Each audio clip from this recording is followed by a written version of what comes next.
Muy buenas a todos y bienvenido a mi canal, el Profe Electro. Hoy vamos a ver un ejercicio de equivalente de Thevenin, donde nosotros vamos a tener que obtener el equivalente de Thevenin en estos dos puntos. Fíjense, primero que todo tenemos que darnos cuenta de que tenemos una fuente dependiente de tensión, donde esta fuente va a depender de esta corriente. Entonces, al hacer los cálculos del circuito equivalente de Thevenin, vamos a tener que tomar algunos recaudos. Primero que nada, vamos a calcular lo que es la diferencia de potencial de Thevenin. Esto va a ser la tensión que se produce entre esos dos bornes. Y al tener una fuente dependiente, nosotros no podemos aplicar directamente una malla, porque esta fuente va a depender de esta corriente. Entonces vamos a tener que aplicar la primera ley de Kirchhoff en esta malla, y vamos a tener que la corriente IX está produciendo esta caída de tensión. Entonces vamos a tener, si empezamos a caminar por acá, primero nos cruzamos con la fuente de 10 por IX, la vemos acá, luego viene esta resistencia 20I, luego viene la fuente de 70 voltios que va en sentido contrario al sentido de la corriente, todo eso va positivo, y luego vamos a tener la resistencia de 40 ohmios. Todo eso tiene que ser igual a 0.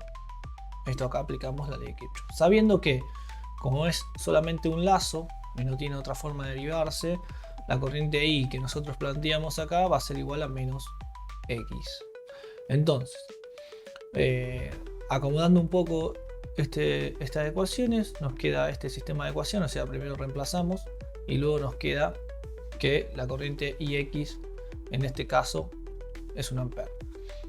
Al tener esa corriente vamos a poder obtener la caída de tensión aquí, y sumando o restando esta fuente vamos a poder obtener la diferencia potencial en los bornes de lo que es la fuente de Thevenin. Es decir, vamos a tener que, aplicando la ley de Kirchhoff, vamos a tener que menos la tensión de Thevenin más 70, que era la fuente, más menos la caída de tensión de esa resistencia, tiene que ser igual a 0. Despejando nos queda que la fuente de Thevenin tiene un valor de 30 voltios. Ahora lo que tenemos que hacer es poder obtener la resistencia de Thevenin, que la resistencia de Thevenin la podemos obtener mediante dos caminos. El primer camino puede ser calculando la corriente de Norton y luego dividir la tensión de Thevenin dividido la corriente de Norton, y nos va a dar la resistencia del circuito equivalente. Entonces, ¿cómo calculamos la corriente de Norton acá? Primero que nada tenemos que cortocircuitar lo que son los bornes A y B y calcular la corriente que circula por ahí. Fíjense que la corriente es la que circula de A a B. Si esta corriente nos da por el otro sentido, nos tiene que dar negativo. Perfecto. Entonces, primero que nada, al tener cortocircuitado este elemento, vamos a ver que la fuente de 70 voltios va a caer directamente en la resistencia de 40 ohmios. Fíjense, el borne negativo de la fuente, vamos a poner la pluma, ¿no? Vamos a poner el puntero láser.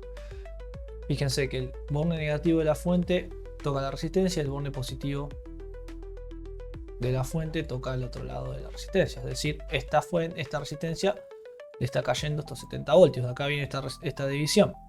Si yo tengo 70 voltios en la resistencia, para calcular la corriente que le circula a la resistencia, va a ser dividida la resistencia. Y esta corriente IX va a circular solamente aquí. Cuando llega a este nudo se va a dividir en IN y se va a dividir en I1.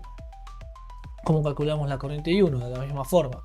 Tenemos que la corriente IX ya lo habíamos calculado, entonces el valor de esta fuente la vamos a saber, que es 10 por IX. Esta fuente, al estar cortocircuitado estos terminales A y B, esta fuente directamente cae en la resistencia de 20 ohmios. Es decir, va a ser la fuente esta dividida la resistencia, nos va a dar la corriente I1, que es lo que tenemos acá. Fíjense que este 1,75 es IX, y nos va a dar que esa corriente da 0,875 amperes. Entonces planteamos la ecuación de Kirchhoff en este nudo y vamos a tener que IX más I1 es igual a la corriente de Norton. Es lo que vemos acá. Obteniendo la corriente de Norton, nosotros vamos a obtener lo que es la resistencia de Thevenin. Al obtener la tensión de Thevenin ya la teníamos, 30 ohmios, y la corriente de Norton ya la teníamos, la calculamos recién, son 11,43 ohmios, de lo que nos da.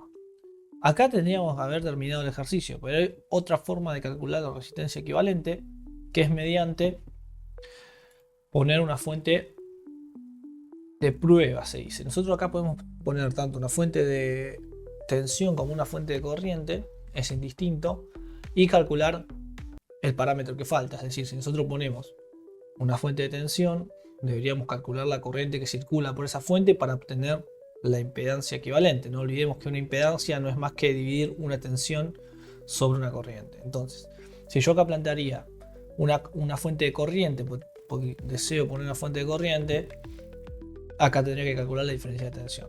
En este caso, como tenemos una fuente de tensión, vamos a calcular esta corriente, que es la única incógnita que tenemos. Fíjense que también hay que tener en cuenta que vamos a pasivar las fuentes que son independientes, como la fuente de tensión aquí.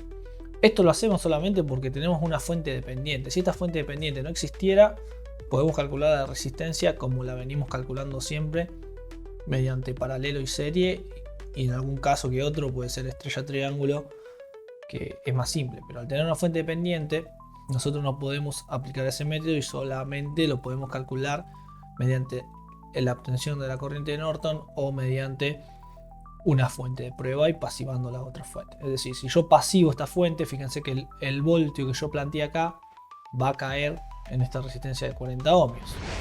Yo, una vez que tenga la corriente esta mediante esa ley de Ohm, voy a poder tener esta tensión, y mediante aplicar la ley de Kirchhoff en esta malla voy a poder obtener la corriente I1, que me va a permitir obtener la corriente I. Así que, como les venía diciendo, la corriente IX va a ser la tensión de 1 voltio sobre 40. Fíjense que es menos porque yo le puse un sentido en este sentido la corriente IX.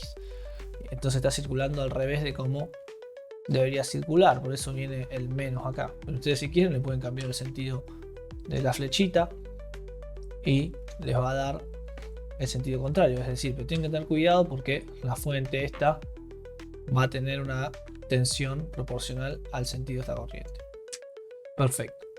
Una vez que tenemos esa corriente, vamos de este lado, ya tenemos esta tensión, porque esta tensión, si yo multiplico esto 0,25 por 10, me va a dar lo que es la tensión aquí. Entonces, fíjense que la corriente I1 va a ser la fuente menos esa tensión de esta fuente, que es lo que está cayendo aquí, fíjense.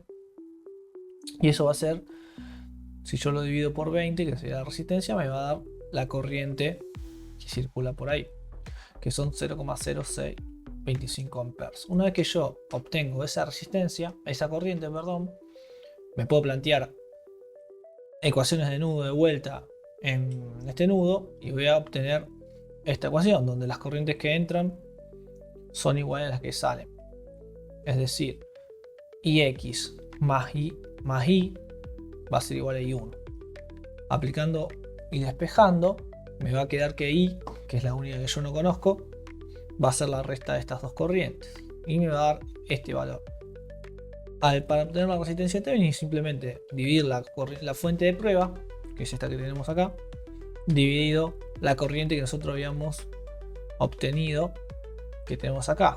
Fíjense que cualquier resistencia es el valor de una tensión dividido una corriente. Esta definición de resistencia hay que tenerla bien clara, porque uno piensa que la resistencia viene de un elemento o algo dado, pero no deja de ser la relación entre la tensión y la corriente. Así que también tener en cuenta ese dato. Así que siempre que tengamos duda de calcular una resistencia, si nosotros no sabemos cómo calcular una resistencia en un circuito, lo que podemos hacer es poner siempre una fuente de prueba y ver qué corriente toma el circuito, y así podríamos calcular cualquier resistencia. Hay veces que va a ser más práctico hacer eso y hay veces que va a ser más práctico asociación de resistencia. Simplemente es cuestión de práctica y vamos a poder ver bien mejor cuál es el método a utilizar.